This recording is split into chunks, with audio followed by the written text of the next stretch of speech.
welcome. You are tuned into my weekly talk radio TV show called Take My Advice. I'm not using it. Get balanced and get happy with Dr. Marissa.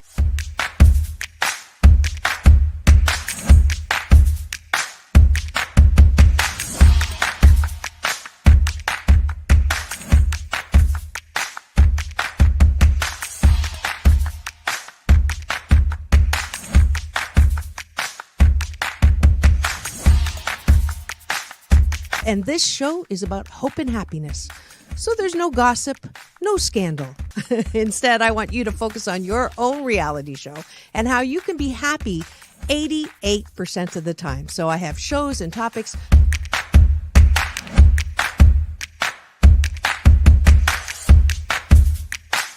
Sunday, Monday, happy days. Tuesday, Wednesday, happy days. Thursday, Friday, happy days. Monday, Tuesday, Happy days. Wednesday, Thursday, Happy days. Friday, whatever. Happy days. What a day. I love you. I love you too.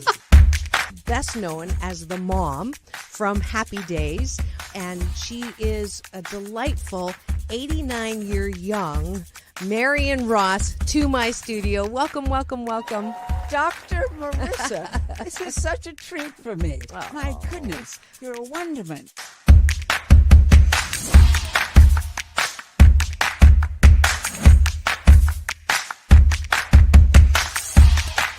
Which is exactly the kind of guest that I like. Those who have gone through life, good and bad, and then taken those experiences to alchemize them into the person they are now and doing good on the planet. I'd like you to welcome Corey Feldman. If you're grateful for it and you say right away, thank you, God. Oh, my God, that's so beautiful. I'm so blessed. Thank you, thank you, thank you. Then guess what? More good things will come to you. Does this sound familiar at all?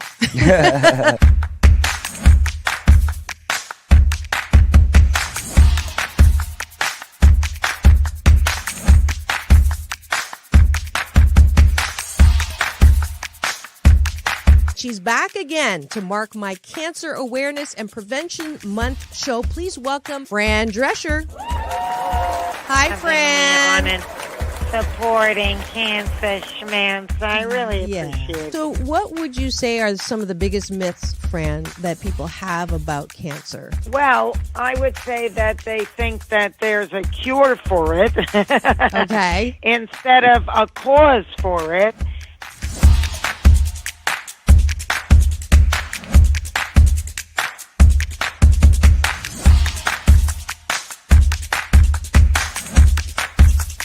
This is the first call-in show when I get to be Dr. Marissa, the kinder, gentler Dr. Laura.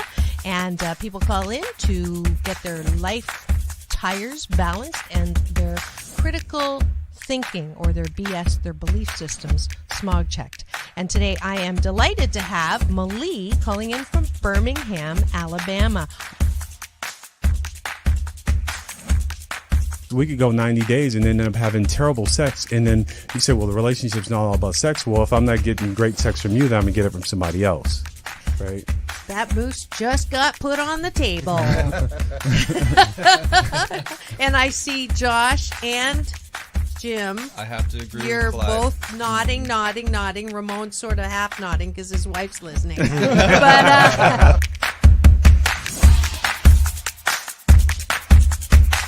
I understood what was going to happen if Muhammad Ali's youngest daughter, made public that I was going to become a boxer. So I wanted to make sure this was the path that I wanted to go down. You are absolutely fabulous, beautiful inside and out.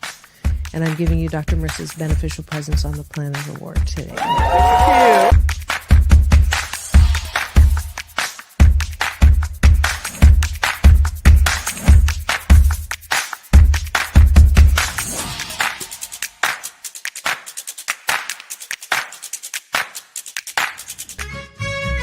Just sit right back and you'll hear a tale of a fateful trip that Started from this tropic point. When I go, I'm gone. Are you lonely?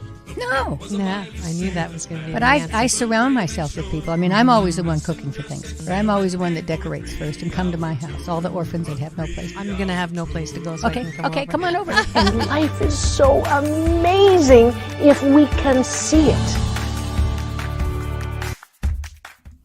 Jump off that exhausting hamster wheel and into balanced living with Dr. Marissa. Promise you joy in the mystery. Dr. Marissa, also known as the Asian Oprah. Her mission, to be a beneficial presence on the planet. Her purpose, to be your personal advocate to live, laugh, love, learn. Her life motto, don't die wondering. Take back your life with Dr. Marissa Pay.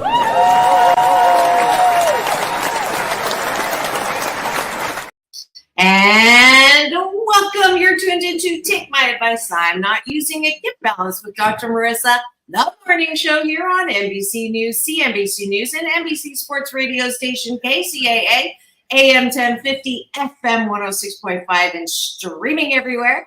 iHeartRadio, Spotify, Stitcher, iTunes, TuneIn, Audible, Amazon Music, Tiki Live, Rumble, Podchaser, Spreaker, you name it, I'm there. Why? Because I want to balance out all the bad news that's so readily available out there with some good news. And the good news is that this show, they said, wouldn't last more than a year because it's not gossiping or scandalizing or talking about the K words. Kanye talk, formerly or now, but guess what?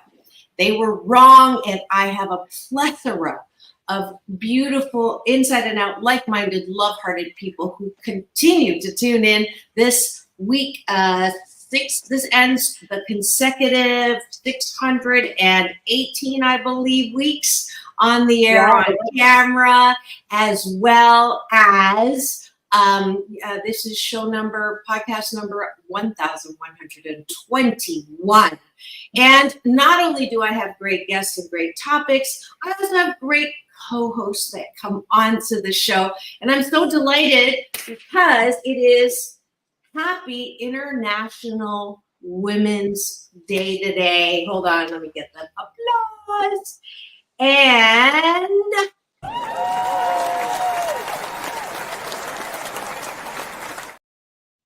for those of you who know, Fridays is usually Tempting Conversations with myself and Alon Carter, the daughter of the founder of the Temptations, Otis Williams.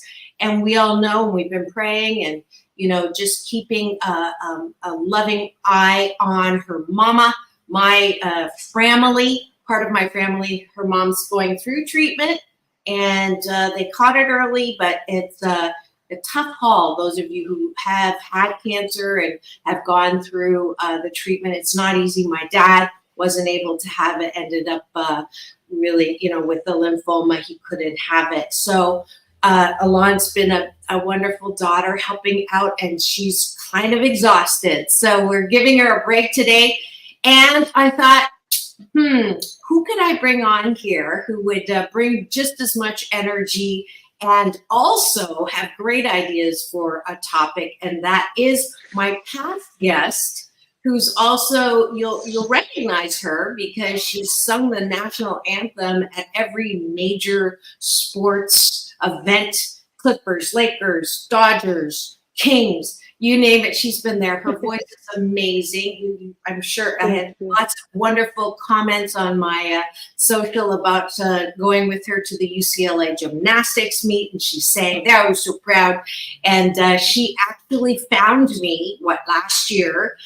She was looking through social. And so anybody that says social's a bad influence, wrong.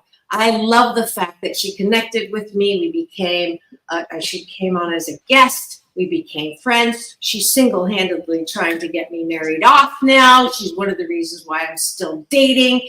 And she's just a lovely person. She's a kind of like a mini me. But I think a little sister, definitely. Please welcome to the studio my guest co-host today, Ranella Ferrer.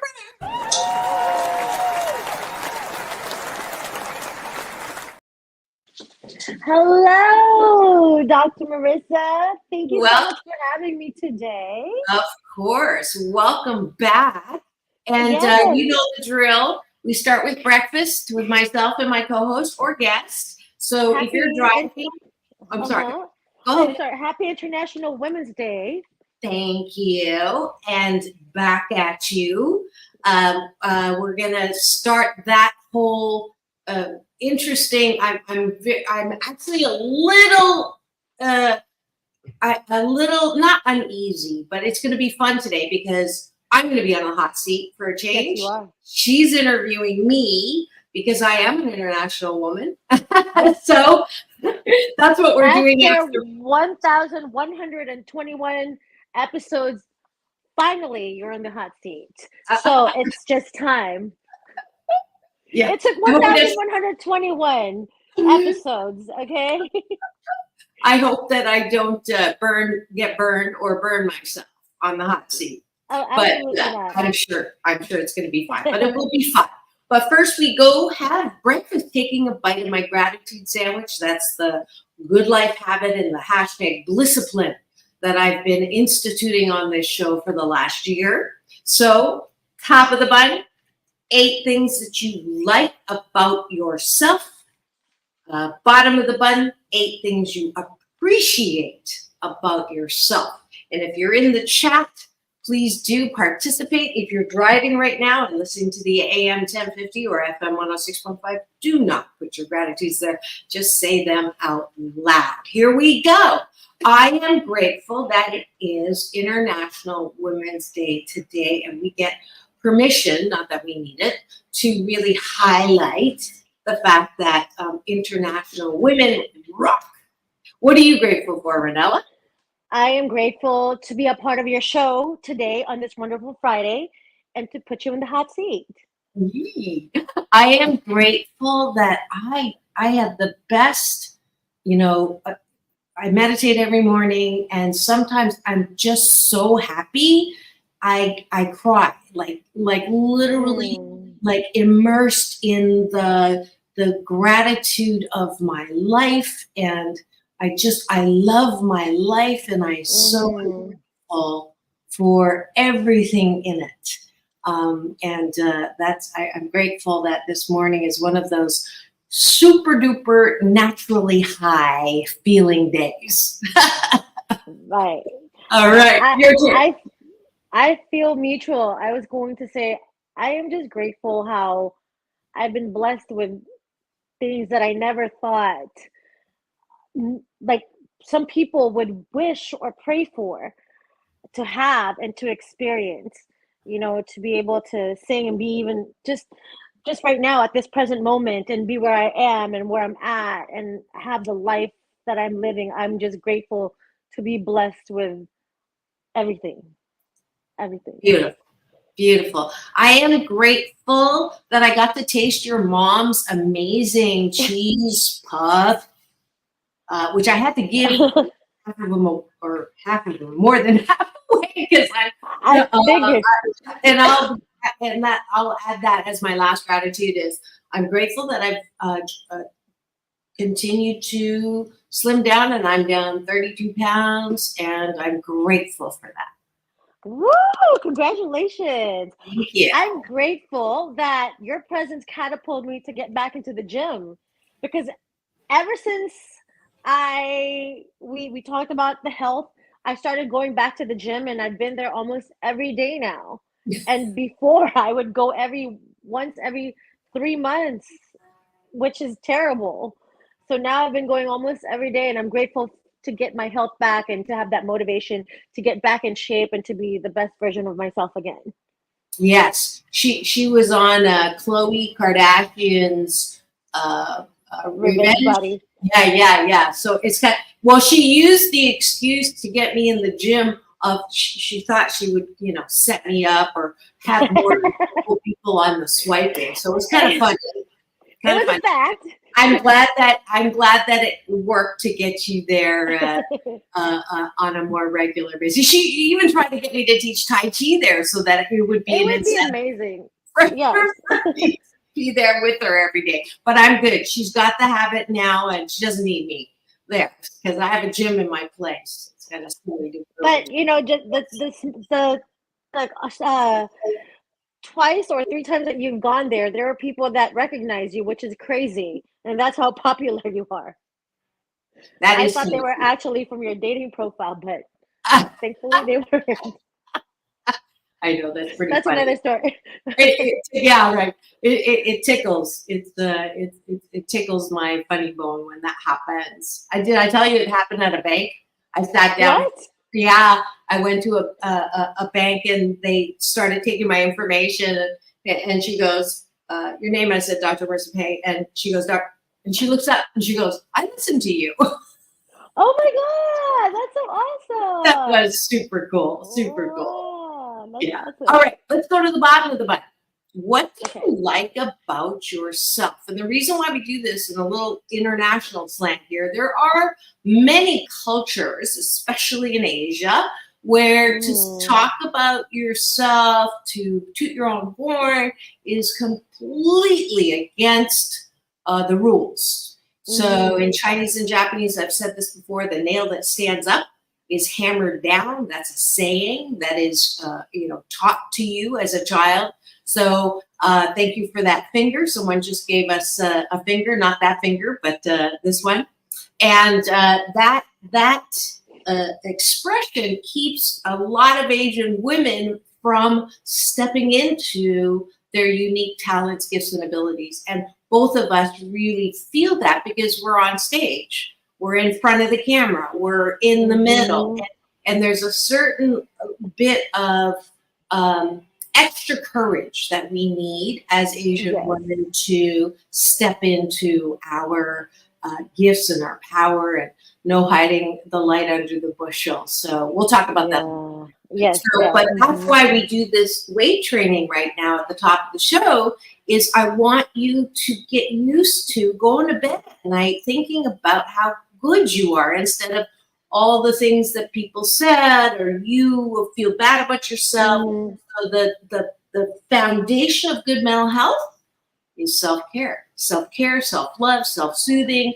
All of that is so important. So we practice on the show. So here we go. I appreciate my ability to move beyond my cultural constraints. So that'll be my first one.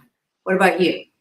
I appreciate my confidence and being able to face thousands of people and sing in front of all of them without fear or actually messing up the words to the song.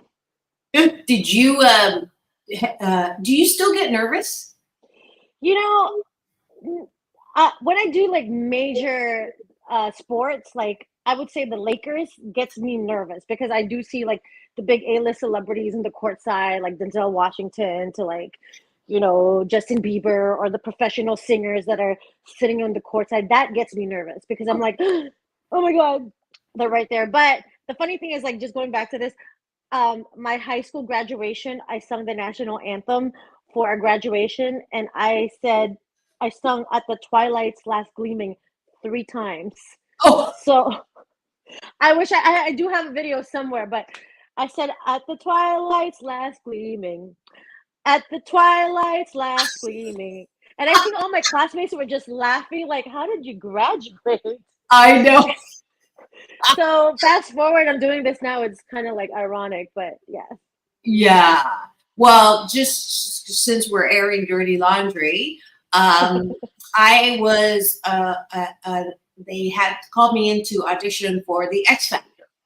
And I did the national anthem, and I messed up the words. And the guy looked at me like, so if that makes you feel better, that is what happened. So you're not the only one. I don't know why, that maybe it's the old English language, but it's not that easy to remember those words. No, yeah. Right? Okay, right. So give us a break. I appreciate my ability to cut myself some slack, because I would have never shared that with, I think that's actually the first time I've shared that, because mortification, shame, embarrassment, and it's like, you know what? We're not perfect. And 88% of the time, I'm fabulous. And 12% of the time, I step in it. And so, I'm okay with that. And I'm really glad that I got to that point in my life, because when I think back in my 20s, I'm ageless, but in my 20s, I was so nervous about how people thought, said, saying. And if I messed up, it was like the end of the forking world. And so now I'm just so grateful that I can go, oh, well, okie dokie, I messed up, and then I institutionalize the art of neglect and don't talk about it, don't think about it, and don't revisit it, and don't beat myself up about it. And then I feel better again. So there you go. What's your last appreciation of yourself? Appreciation of the fact that regardless of my race or background, I'm able to face the world proudly and represent who I am, and be able to have the world, whoever's listening to me, not look at me as a Filipino American, but as a talent, as a voice that touched their soul while singing. So I'm grateful for that. Awesome. Awesome. And that is it for Breakfast with Dr. Marissa and guest co-host Ranella Ferrer. Thanks for having breakfast with us. You are tuned to Take My Advice, I'm Not Using It, Get Balanced with Dr. Marissa, the morning show here on KCAA AM 1050, FM 106.5, and streaming everywhere. iHeartRadio, Spotify, Stitcher, and Show Central, which is my YouTube TV channel, where if you free subscribe, you'll get an alert every weekday morning to tune in to more hope and happiness. And today is International Women's Day. Yes, it is. And so we are celebrating this particular day in an unusual way. Yes.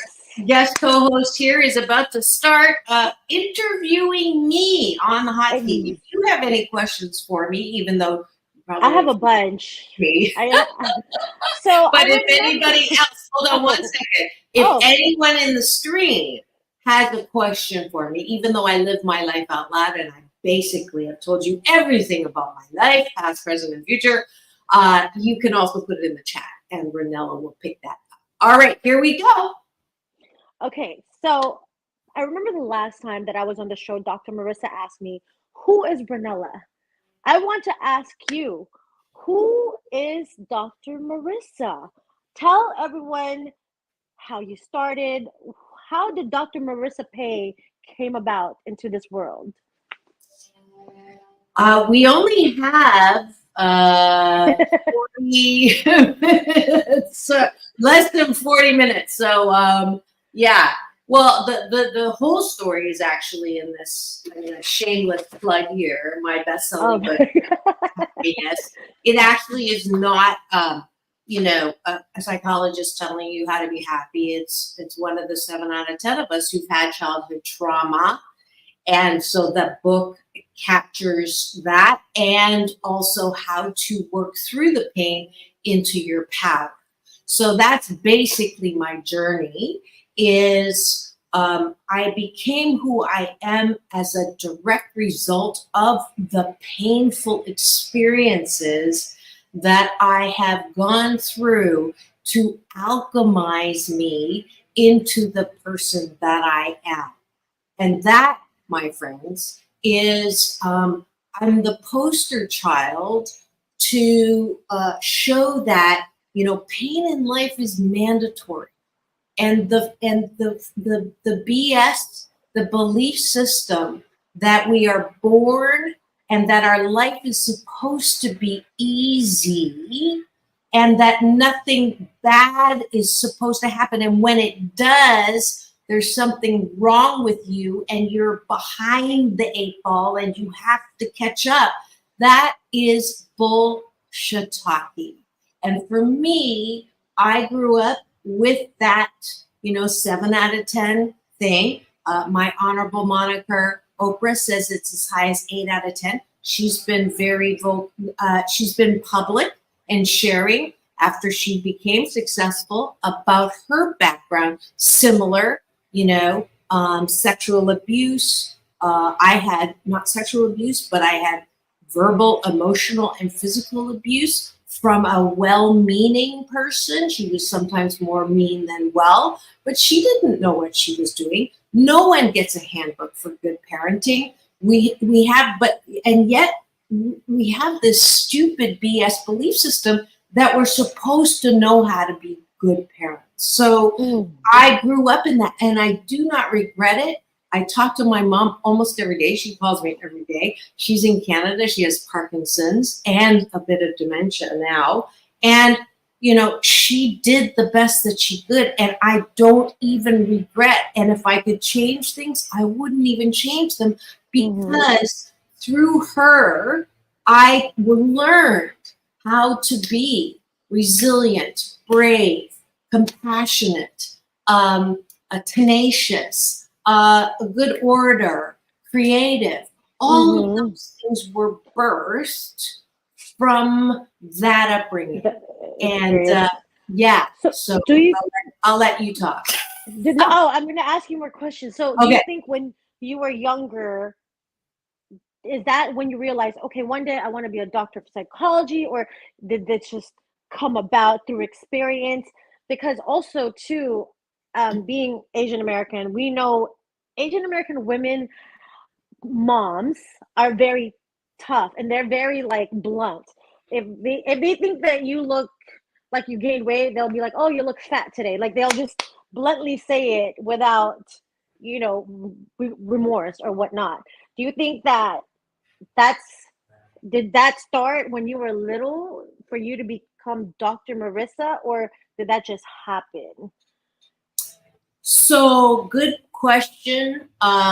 When you are told you are fat and ugly and clumsy, from as soon as I could understand what those words were, and to this day, she will say, "Have you gained weight?" or "You look like you gained weight." Yeah, when I visit.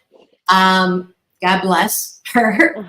But Asian mothers, I think almost all of the Asian cultures have that. Yeah. The mom's job is to use negative motivation to make you better.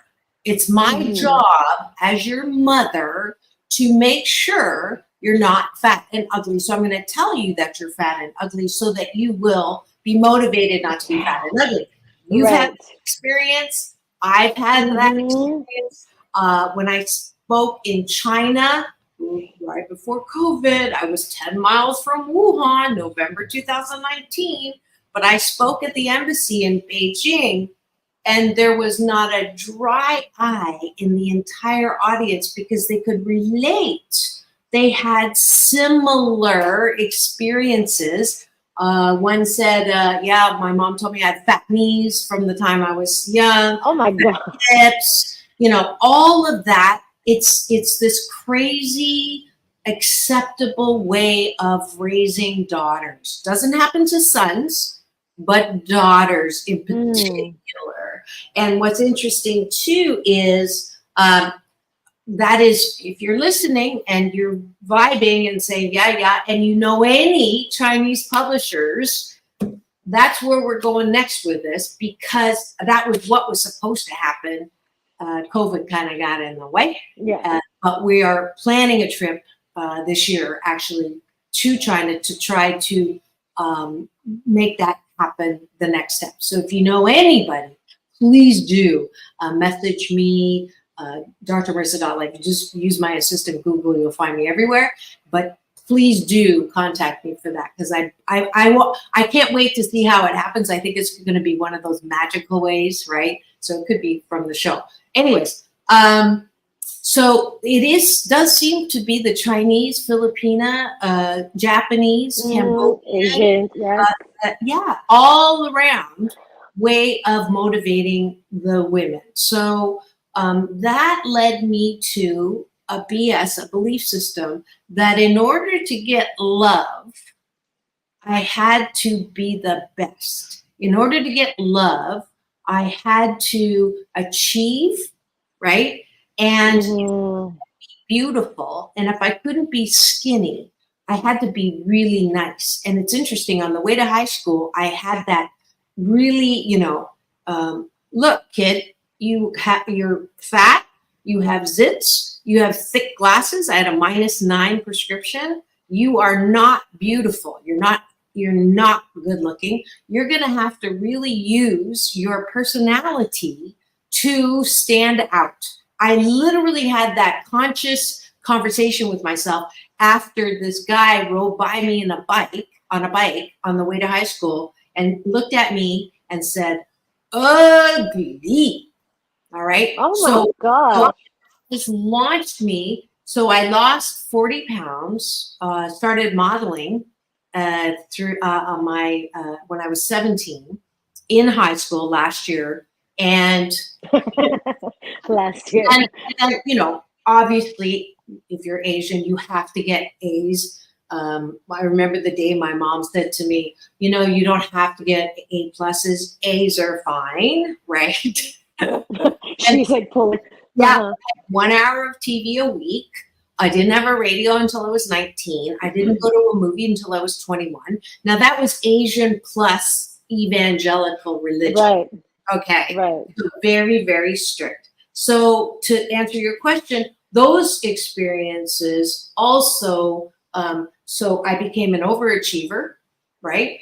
And I always wanted to be the youngest to finish this, or the one to have the most that, because that was equated to love. So everything was about how I looked, what I did to get loved. And so I was going to be a doctor because, the joke is, right, we have to be either doctors or lawyers. And that's the other thing that's like, wow, right? And I was in pre-med, and I decided to be a doctor, right? My dad was a professor, PhD, and medical doctor is the best thing you can be in a Chinese home.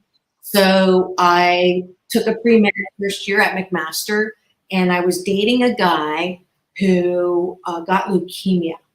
And so I watched the, quarterback. I met him through our, very evangelical fundamental Baptist network.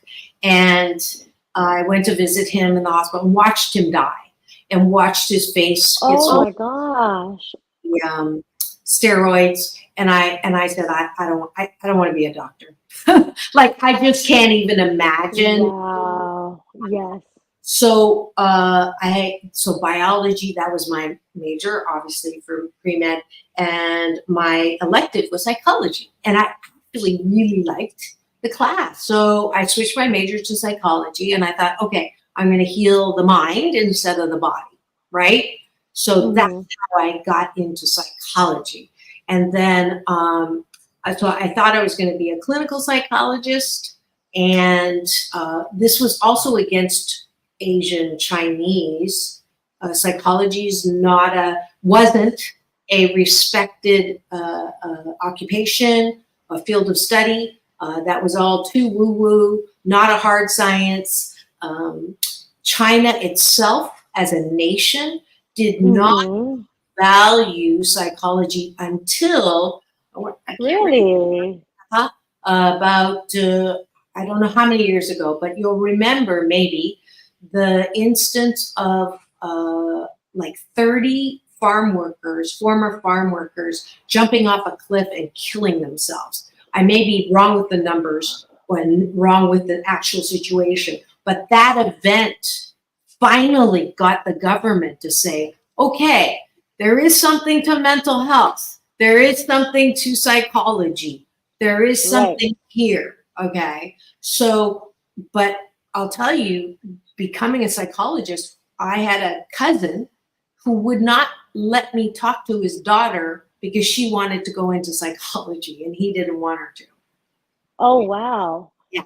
So I had no idea that psychology wasn't accepted in China.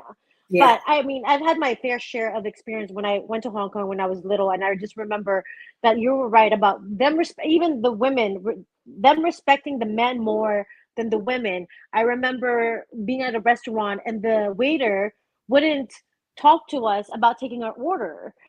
He would only talk to my dad, and I'm like, wait a minute, I'm trying to order here, but he didn't want to talk to us. He only wanted to talk to my dad. Is that's you normal. know, that's normal. Yeah. Now, being Asian American or Chinese, growing up in Canada, did that make a difference in your modeling career, in the path you've taken, going to college, down to even dating? Because we're talking about, being international women, like the changes and the growth of you who becoming who you are right now and being respected to be all that you are. So many things. I grew up in a very homogenous town, the largest German settlement outside of Germany in Canada, Ontario. It's called Kitchener, or the Twin Cities, Kitchener, Waterloo, Ontario. So I was one of the only Chinese family. There was a Japanese family, Black family, and an Indian family. And actually all of them were, except for the Japanese family, were professors at the university. And so I looked different, and different was bad. And we would line up first day of school, and I would just dread it because they would always mess up my name.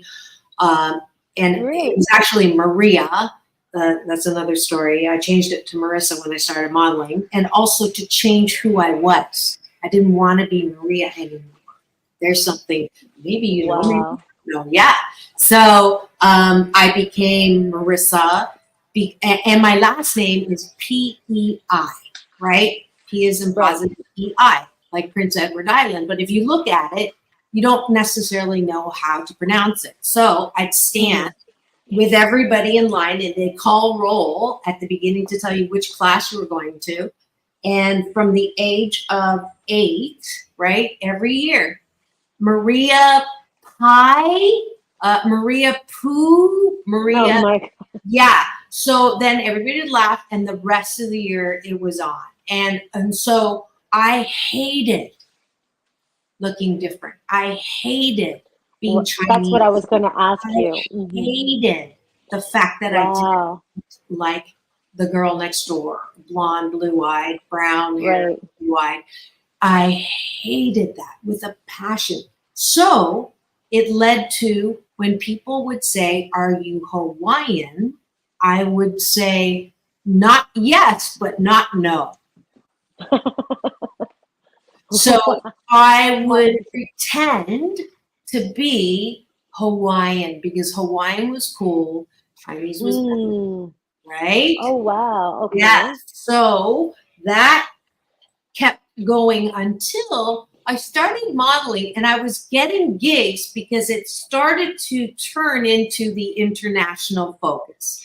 So I came at the right time to have that different look, and that did, the fact that I was not the average, did actually start to help. Okay. I was going to ask, was that an advantage for you now being Chinese American? I was Chinese Canadian at the time. Or Canadian, and yes, Chinese Canadian at the time. And yes, it did help. I actually won the Miss Hawaiian Tropic first runner-up. And then there was a scandal with the winner. And so I ended up, being able to go to Hawaii. And here's the funny thing about that. If you just tuned in and you're wondering what's going on in studio today, I am actually on the hot seat. I'm being interviewed by my guest co-host today, Ranella Ferrer, and you remember her as a guest here. When was that? It was last year, right? It was last year. November, December, around there. She's like my little sister now, and she is interviewing me to celebrate International Women's Day. We're delighted that you're here. This is KCAA, AM 1050, FM 106.5, a station that leaves no listener behind and home to the Asian Oprah. And I'm answering her questions today for a change, and we're sort of going through my life and how I got to be the Asian Oprah and who I am now. Yes. So when I went to Hawaii, it was the very first time where I didn't want to be Hawaiian. Really? Wait, were you single then, or did you have a boyfriend? I was single. Oh, I did date one guy. His name was Tony Maloney, and he was the manager at Moose McGillicuddy's. What is So that was Moose it. McGillicuddy? Moose McGillicuddy's is a bar. It's a very Okay. famous bar there. So it's funny.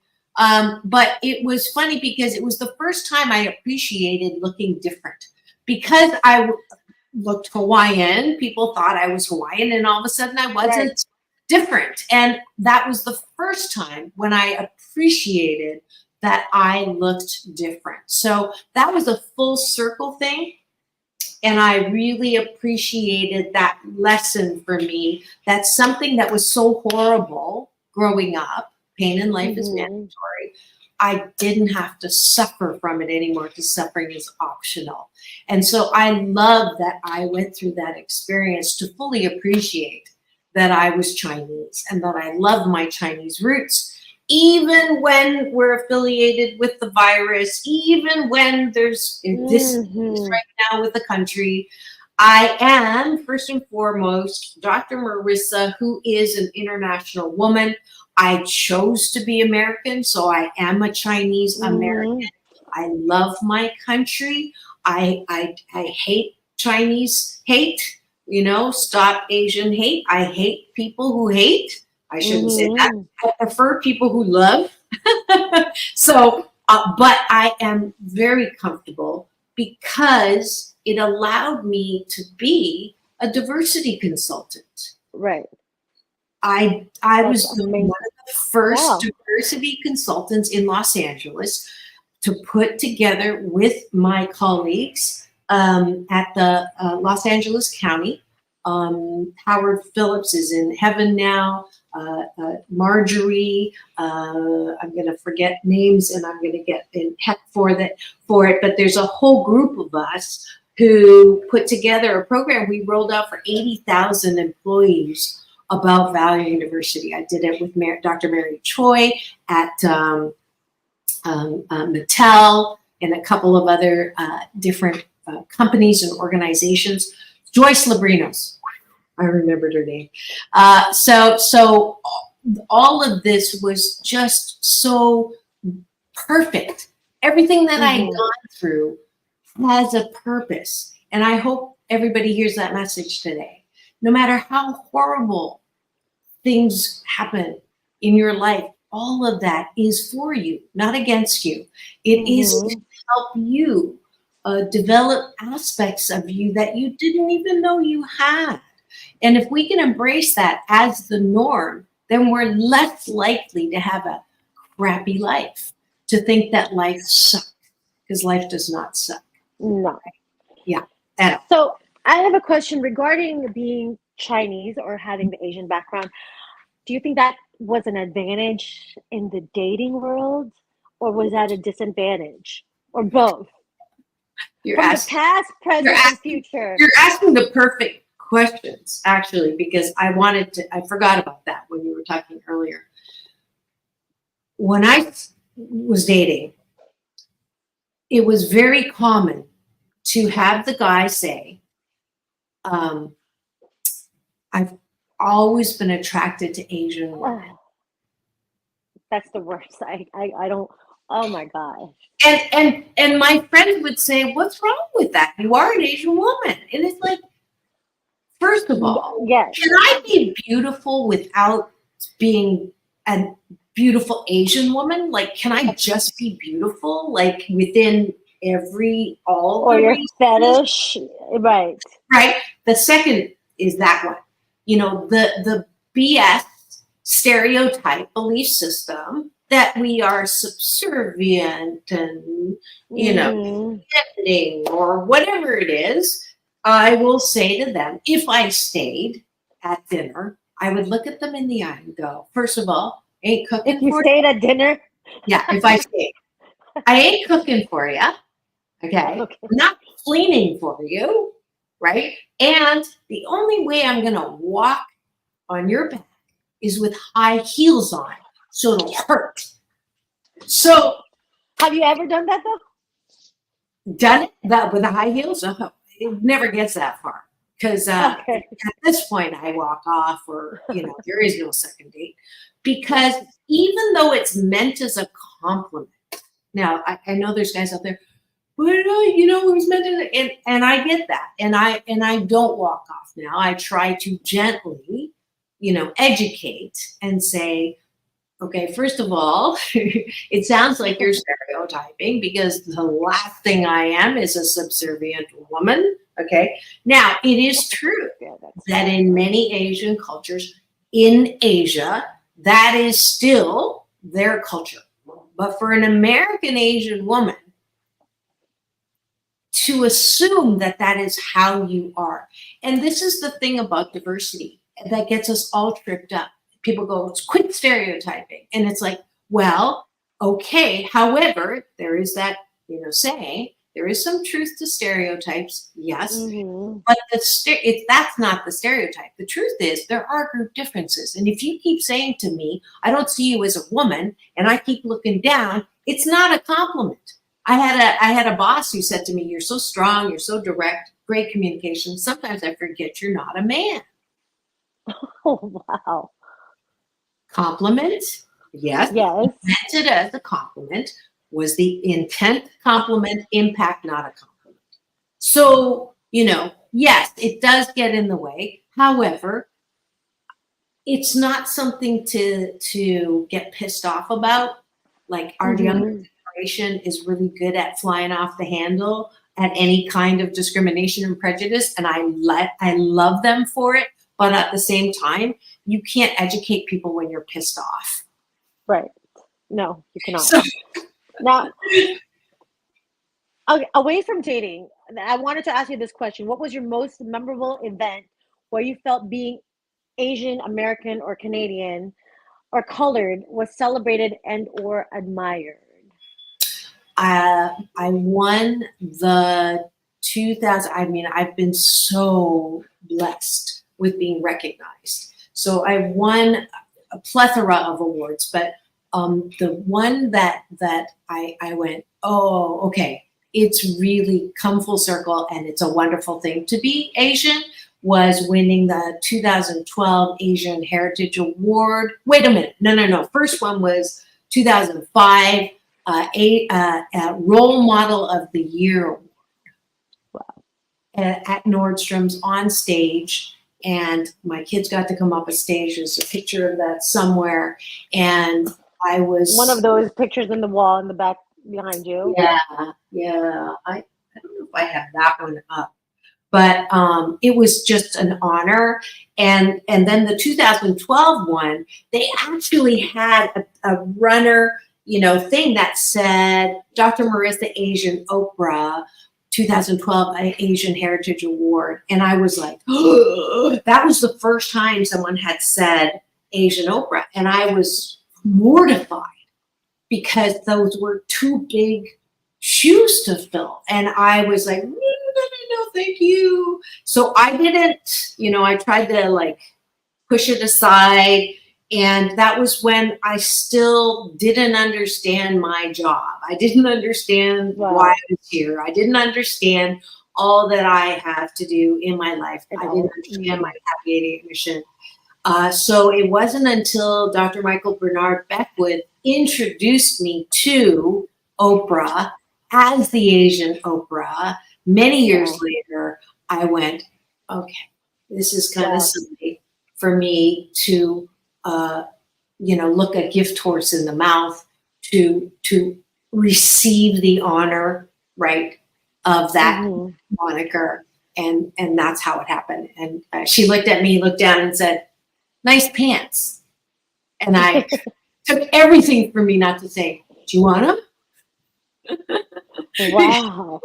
So when Oprah compliments you, so anyway. That's what does being a Chinese American woman stand for, or Chinese, or just an Asian woman, or a woman of color like yourself stand for? What would you want people to know about being Chinese in the US or in the world, actually, because it is International Women's Day? Yes. I want everyone to understand that we are all complex, okay? We're not just Asian women. We are not just Black women. We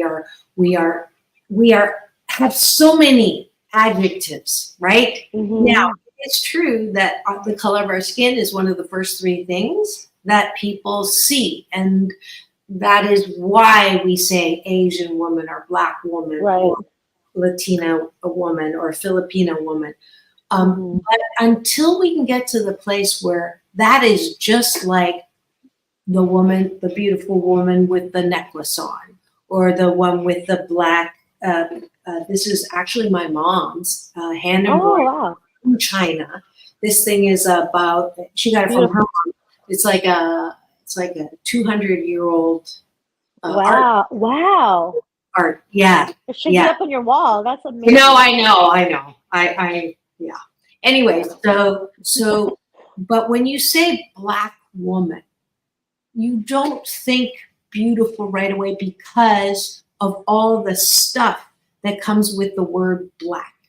And that's why if you can introduce someone, make sure that you're extending it beyond the part of them that is visibly different, because until we get to the place where Filipina isn't associated with lumpia and nurse and caretaker, right? Or, potlucks and family, huge families, right? Or Black isn't affiliated with all the things that come with that word now that are not edifying and not true.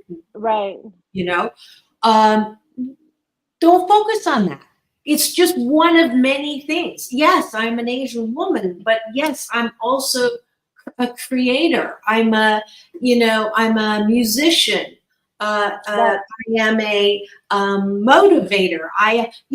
There's so many ways we can describe ourselves. And at the same time, don't leave it out, right? It's all about balance. I keep saying this for my entire life. It's all about balance. Let's balance out. International doesn't mean that you're better than anyone, but it doesn't mean that you're worse than anyone.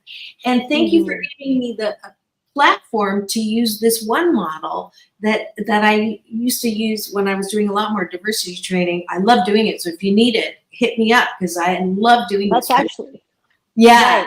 So when you walk by, when you walk by a microwave at work and you smell something funky, usually the first reaction is, God, why would someone bring that to work and heat it up? Like, gross. So difference equals yuck, bad, less than, avoid, criticize, judge, right? Push away. Okay. Now, am I asking you to be a different person and not discern at all and walk by and go, oh, I love it. It's so let me try it. Because that's the huge, we're Americans, we're just so judgmental. It's either this way or this way. There's no gray, right, wrong, good, bad. What category is it? Is black or white? It's not that easy. We don't want people to go to the other extreme and love everything. You're missing the point. However, what would our country be like if we walked by the microwave and went, I don't think I want to try that. However, I wonder what it is. So difference equals curiosity, right? Investigation, open and expanding, right? That's diversity. International Women's Day hashtag this year, the theme is inspire inclusion. I like that. I like that. Inspire inclusion. You know what? I feel like because everything is so, mixed these days. Like, I mean, there are many exotic looking children, or the new generation is so mixed. I feel like sometimes when people are still saying like racial slurs, because people think I'm one nationality from the other, and sometimes they say certain things around me and they don't realize like I'm Filipino or I'm Asian. Like they don't know what nationality I am. And to me, I'm like, we're already living in the US where it's like the most mixed country of different races. Like why, if you don't want to see other races, why are you here? Why go to somewhere where you will only see that race that you want to be around, because you're already in America. I think, that's one thing that I feel like sometimes, like, gosh, everyone should be accepting, like also being an Asian, singing in the entertainment world or the mainstream, experiencing diversity. And sometimes I'm around all these soulful singers, and that's one thing I was going to ask you. What advice would you give someone stepping into a very diverse background that they're not, let's say like a Filipino girl like myself who's just starting into the music world, and then they're stepping into like a world filled with different nationalities, or a Chinese stepping into being a reporter, and they're around other nationalities and they're not used to it, and they grew up in, like, let's say Cerritos, where I grew up in, and it's like majority like Asians. What advice would you give them?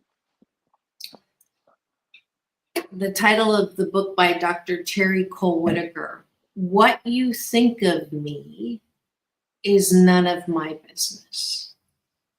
You anchor yourself in what you know and about what you are here to do. You were given a gift. You have a beautiful voice. Yes, it's out there. But here's the thing that people of color kind of shoot themselves in the foot, because that negative energy of you're discriminating, or I'm going to accuse you of being racist, or you're prejudiced and using the card, or whatever it is, it always backfires, because one, you're making assumptions, right? They may not be. I always, or most of the time, try to, 88% of the time I am successful. It's called BOD. Just give people the benefit of the doubt that that's not an issue. Okay? Until they make it an issue, right? And if it happens, it just means that they weren't ready for this. It should not play any factor in any person of color's ability to step into their talent, gift, and ability, because everybody has a unique talent, gift, and ability. And discrimination isn't just black and white. It is not the white privilege discussion that we keep bringing it to. Are white people prejudiced? Absolutely. Are black people prejudiced? Absolutely. I think that one of the Asians. One of the worst violators of prejudice is definitely Asian. I want to speak for Chinese, for sure. So it's like, why even go there? I know that it has helped with representation. And I'm not saying that you shouldn't take a stand at some point and say, wait a minute, there's an imbalance here. But at this point where we are, I think to continue to push that, it's going to go too far, and it's already backfiring. Look at what's going on with now. So let's just embrace and appreciate where we are and what we've done, so that we can continue that in positive energy. Because when you fight against anything, you're still in that hate energy, which is not going to be what you want. So that's my advice. I love that.